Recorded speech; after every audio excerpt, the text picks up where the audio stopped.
తెలుస్తుంది కదా. సో వాళ్ళు మళ్ళీ నేను ఏంటి నువ్వు నొక్కుతున్నావు, గట్టిగా పట్టుకుంటున్నావు, అతను ఏ వరుస అయితే మనకు అవుతాడో ఆడైనా సరే మాట్లాడండి.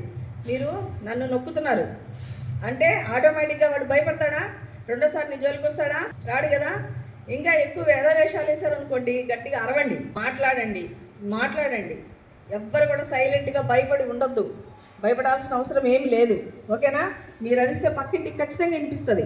ఏమ్మా ఒంటరిగా ఎక్కడికైనా వెళ్ళినా సరే, మా ఏ ఊరి మీద ఎక్కడికి వెళ్ళావు ఏంట్రా, నేను బండికి ఇచ్చుకుపోతా, మీ ఇంటి దాకా దించుతారా, మీ నాన్న తెలుసు, మీ అమ్మ తెలుసు, లేదా మీ పక్కింటి వాళ్ళ పేర్లు చెప్పి రెండంటే ఎక్కుతారా? ఎక్కద్దు. ఓకేనా? దయచేసి నువ్వెవరో నాకు తెలియదు, నువ్వు కానీ రెండోసారి బండి ఎక్కమన్నావంటే ఈ ఇంట్లో వాళ్ళకి పోయి చెప్తాను. పక్కన ఇల్లులు ఉంటాయి కదా, వాళ్ళు చెప్పండి. వాళ్ళు చెప్పి చూడండి ఇతను నన్ను బండి ఎక్కమన్నా అంటే ఏమవుతుంది, పట్టుకుంటారు కదా. వాడు నిజంగా నేరస్తులు అయితే వాడికి పనిష్మెంట్ వస్తుంది కదా.